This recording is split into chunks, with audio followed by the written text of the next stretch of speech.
and run to the panel 3 because we are very on time. So the panel 3 is entitled Autonomy. It's dedicated to autonomy and sexual rights. For this panel, I would leave with you Sheffield Douglas. Sheffield is an entrepreneur, founder, and CEO of Thunder Mining Company and co-founder of Stabrock Solutions. She's also an anti-human trafficking activist, and she has been working on the front line for the past 5 years, fighting to end human trafficking in her country, Guyana. Sheffield? Thank you. Thank you, Paz. Due to time constraints, I did not want to include this, but after listening to Isgi's presentation, I feel I must state that according to UNODC 2020 Global Report on Trafficking in Person, female victims continue to be particularly affected by trafficking. In 2018 alone, for every 10 victims detected globally, about 5 were adult women and 2 were girls. About 1/3 of the overall detected victims were children, with girls being disproportionately affected. In the fight to achieve gender equality, or put it in its simplest terms, the right for everyone to thrive and live a life free from violence and exploitation, it is our belief that gender-based violence and its root causes must be addressed holistically. For this fundamental reason, we are here today. The Anti-Slavery Collective for Generation Equality and 100+ organizations globally working daily on the front line to end human trafficking. We are calling upon the Generation Equality Forum and all stakeholders to recognize the intersection of human trafficking with some of our basic human rights. It is therefore my pleasure to introduce you to our distinguished speakers on our panel today, Ms. Reisa Roberts and Ms. Thokozile Nhlumayo. I will now give way to Ms. Thokozile, but before, please let me introduce her properly to you. Ms. Thokozile Nhlumayo is a young politician and human rights activist born in the township of Soshanguve in Pretoria, South Africa. Her passion for social justice and human rights saw her being appointed as the Secretary General of the Youth Against Slavery movement, a youth-led organization, global organization that is, in New York, that focuses on advocating against human trafficking and modern-day slavery. Thokozile is a multi-leadership award winner in Africa. She currently holds office as the Executive Secretary of the International Youth Parliament, which represents the voice of young leaders in over 35 countries in Africa and more than 15 countries globally. She's the Deputy Country Director for African Youth Union Commission in South Africa. Thokozile has been selected into the Mandela Washington Fellowship for Young African Leaders 2021.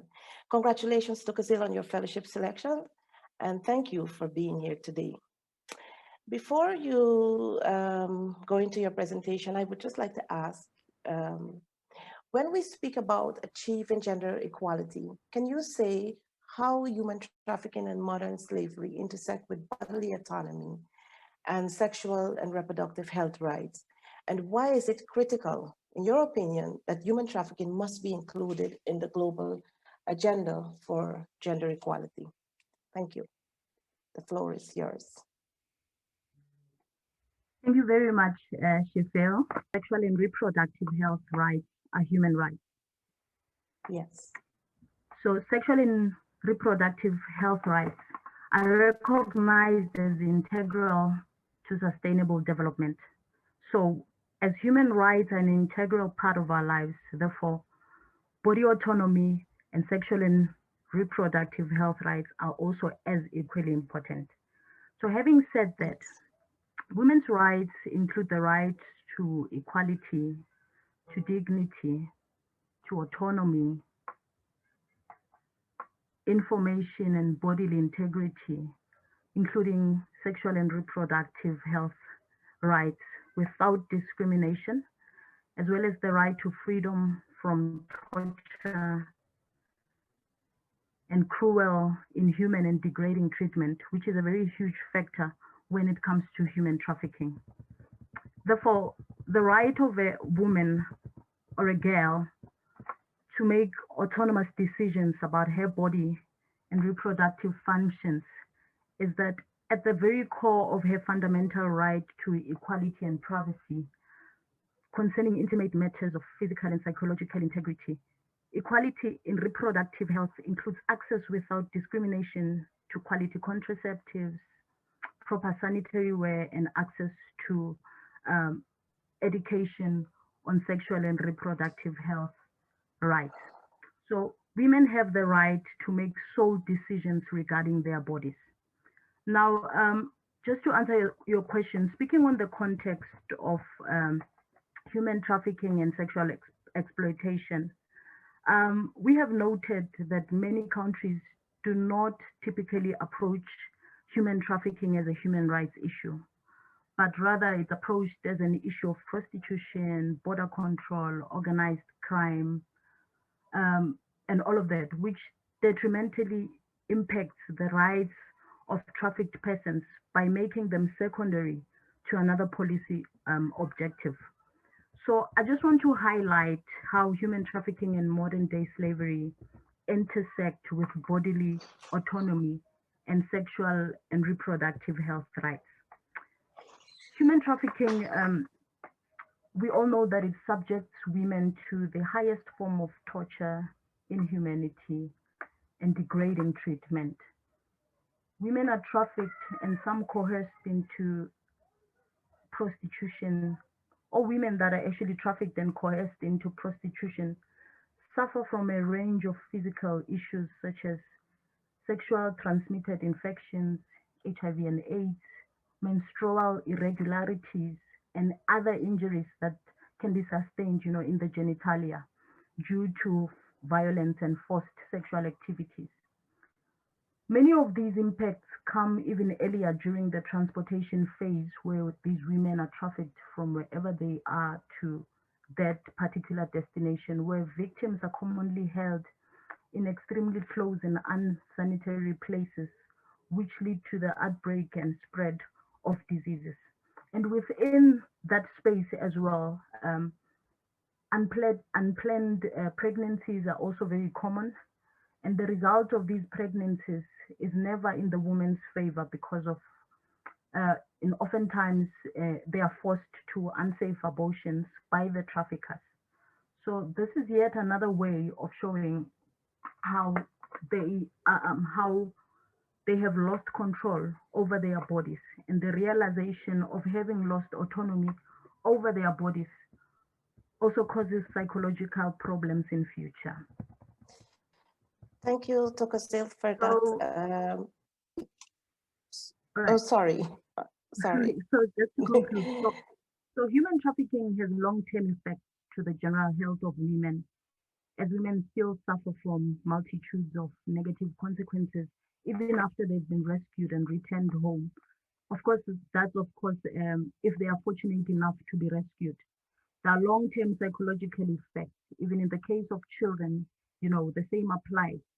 We see in Ghana, in West Africa, that there is a huge problem of a huge internal problem or challenge of trafficking, where children are trafficked into the fishing industry.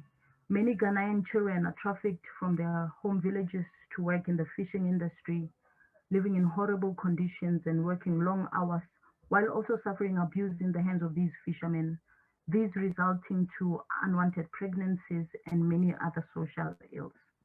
So that's just a background of what of actually the relation between human trafficking and body autonomy and sexual and reproductive health and rights. Thank you. Thank you, Thokozile. I don't know if time will permit us, but I just want to ask you a quick question. In your opinion, what can we as activists do in order to create a shift in the way bodily autonomy and Srhr is viewed as it relates to human trafficking? Thank you very much for that question. I think the first thing we need to realize is that human trafficking, sexual and reproductive health and rights, human rights and education, all of these conversations cannot happen in isolation. They all intersect. Therefore, a comprehensive approach needs to be adopted. not only by us or activists, but it needs to be holistically adopted by all stakeholders. So number one, we need to intensify education. Comprehensive sexuality education needs to become part of every school curriculum so that children can learn from an early age about body autonomy and how they are able to make decisions about their bodies. So as activists, that's the first thing that we need to push, that we ensure that comprehensive sexuality education is implemented as a curriculum in schools so that we don't encounter problems where children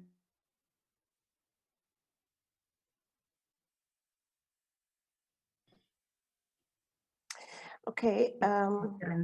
regarding their bodies. So these are all problems that can be fixed through comprehensive sexuality education. And I think number two, the second thing that we need to push as activists is to ensure that human trafficking is mainstreamed. It has to be part of normal conversations in our homes.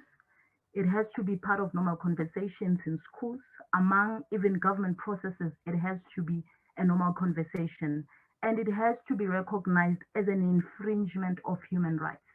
Human trafficking is an infringement of human rights. So we have to push that it's also mainstreamed and recognized as that. And so I think these are part of the reasons why we are calling for human trafficking to be included in the global agenda for gender equality, because human trafficking is a human rights violation. Thank you so much, Thokozile, for that wonderful presentation and answer to our questions. I would now like to move on briefly to my other speaker, Ms. Reisa Roberts. Ms. Reisa Roberts has been an active volunteer within the realms of human trafficking, women's rights, and sexual, reproductive, and health rights issues.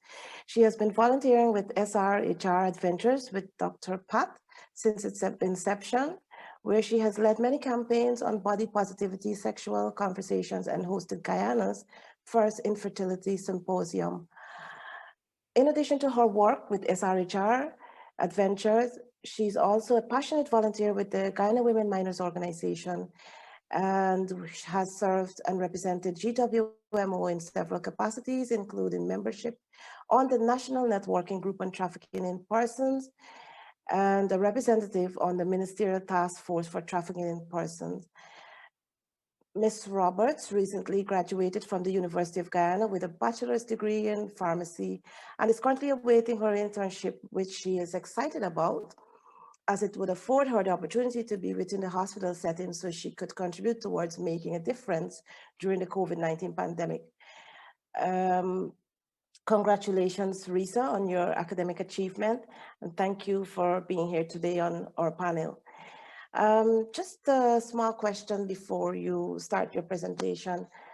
In today's world, many women and girls are being displaced and forced into vulnerable situations, be it from indigenous communities around the world to neighboring countries as a result of economic migration. For example, the Venezuelan migrant crisis in your region, which has left many women and girls being trafficked and sexually exploited. Do you think that more needs to be done with the protection and education of such vulnerable populations as it relates to bodily autonomy and sexual and reproductive health rights and its intersection with human trafficking? Thank you. The floor is now yours, Ms. Reisa Roberts. Good morning, Sheffield. Good morning, everyone. Thank you. Thank you so much for having me on today. In light of your question, I'd like to leave you with a short scenario. In our world today, after years of independence, we have seen many benefits across the board, from access to free markets to our freedom of travel or freedom of work. However, freedom is never without a price for some, especially our women and girls and some of their families. Our people over the year are years later still experiencing slavery, though it is now through a very different form. Human trafficking, as we know, is commonly referred to as modern-day slavery. The extent of human trafficking crosses borders, continents, and seas. Mr. Rainer Rosenbaum at the UNFPA consultative meeting on trafficking in Women and Children during October 2002, in his opening remarks about human trafficking, asked, what are the causes of this problem? What are the solutions? How can we make an impact? What will it cost? And what kind of partnerships do we need? Who can help?